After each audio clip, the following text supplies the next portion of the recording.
बसंत पंचमी केवल एक त्योहार नहीं है, ये चेतना के जागरण का दिन है। ये वे समय है जब प्रकृति और मनुष्य दोनों एक साथ नए आरंभ की ओर बढ़ते हैं। बसंत का अर्थ है नई ऊर्जा, नई चेतना और जीवन का पुनर्जन्म। पंचमी तिथि को मनाया जाने वाला ये पर्व उस क्षण का प्रतीक है जब जड़ता समाप्त होती है और सृजन शुरू होता है। सर्दियों की कठोरता के बाद धरती फिर से रंगों में खिल उठती है। सरसों के खेत पीले हो जाते हैं, पेड़ों पर नई कोपलें आती हैं, हवा में हल्कापन और मधुरता भर जाती है। ये सब संकेत हैं कि प्रकृति अब सीखने और रचने के लिए तैयार है। इसी कारण बसंत पंचमी को ज्ञान और विद्या के उत्सव के रूप में मनाया जाता है। हिंदू परंपरा में माँ सरस्वती को विद्या, बुद्धि, वाणी, संगीत और विवेक की देवी माना गया है। माँ सरस्वती केवल किताबों का ज्ञान नहीं देती, बल्कि सही और गलत में अंतर करने की शक्ति, विचारों की स्पष्टता, शब्दों की पवित्रता और सृजन की शुद्ध प्रेरणा प्रदान करती हैं।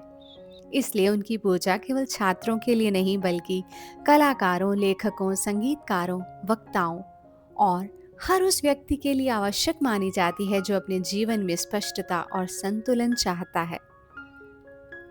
माँ सरस्वती के प्रतीकों का अर्थ। वीणा ये दर्शाती है कि ज्ञान तभी पूर्ण होता है जब उसमें सुर और संतुलन हो। श्वेत वस्त्र शुद्धता, अहंकार रहित जीवन। कमल संसार में रहते हुए भी उससे ऊपर उठने की क्षमता। हंस विवेक जो दूध और पानी को अलग कर सकता है, सत्य और असत्य का भेद। इन सभी प्रतीकों से ये संदेश मिलता है कि ज्ञान केवल जानकारी नहीं, बल्कि चेतना की शुद्ध अवस्था है।